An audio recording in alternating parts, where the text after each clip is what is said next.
that Easter story, illustrated and told by children of First United Methodist Church of Waynesville.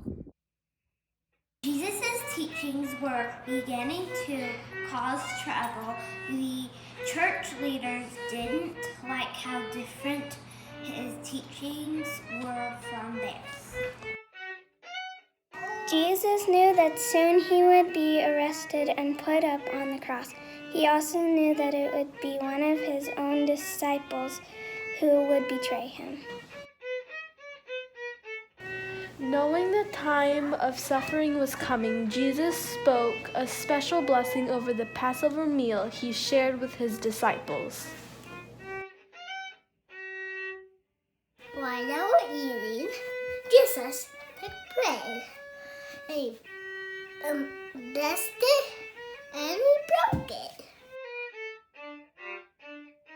He gave the bread to the disciples, saying, "Take and eat. This is my body." He took a cup, gave thanks, and gave it to them, saying, "Drink from this, all of you.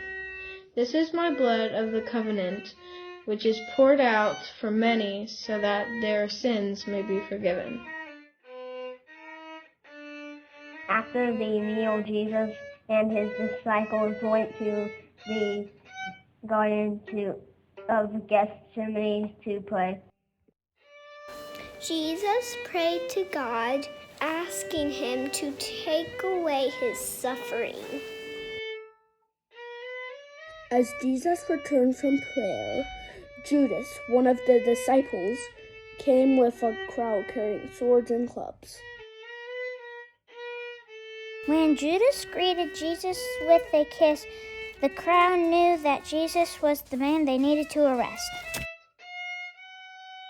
The soldiers who arrested him made him a crown of thorns. They laughed at him for saying he was king of the Jews. As they walked to crucify Jesus, a man named Simon of Cyrene carried the cross behind him. When they crucified him, nailing his hands and his feet to the cross, Jesus said, "Father, forgive them, for they don't know what they're doing." While Jesus was on the cross, the earth was stopped. Jesus cried out, my God, why had he left me?" When Jesus died, a man named Joseph wrapped him in a clean linen cloth and laid him in his own tomb and rolled the stone over his tomb. Very early on the first day of the week, just after sunrise, Mary Magdalene and Mary, mother of James, came to see the tomb. They found the stone rolled away from the tomb, but when they went in, they didn't find the body of Lord Jesus. They didn't know what to make of this. Suddenly, two men were standing beside the tomb in gleaming bright clothing. The women were frightened and bowed their faces toward the ground. But the men said to them, "Why do you look for the living among the dead? He isn't here, but has been raised." Now hurry, go and tell his disciples, he has been raised from the dead.